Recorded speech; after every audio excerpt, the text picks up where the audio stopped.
नमस्कार, मी सहाय्यक पोलीस निरीक्षक किरण बर्गे, पिंपळनेर पोलीस स्टेशन.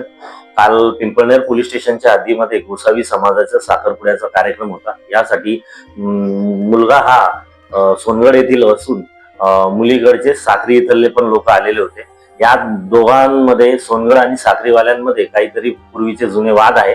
त्या अनुषंगाने तिथे त्यांच्यात बोलण्या चालण्याचे रूपांतर भांडणात झाले आणि भांडणामध्ये आरोपितांनी साखरी येथील इस्मानवर वार केले. ह्या वार मध्ये 5 जण जखमी असून खूप मोठा मॉब एकत्रित झालेला आहे अशी माहिती भेटली. आम्ही तात्काळ घटनास्थळी गेलो व आरोपी कुठले काय याबाबत माहिती घेता आम्हाला कळालं की ते सोनगडचे आहेत. मग अंदाजे ते सोनगडला पळाले असतील या दृष्टीने आम्ही आमची एक टीम तात्काळ सोनगड रवाना केली ओटाबारी मार्गे जाण्यासाठी.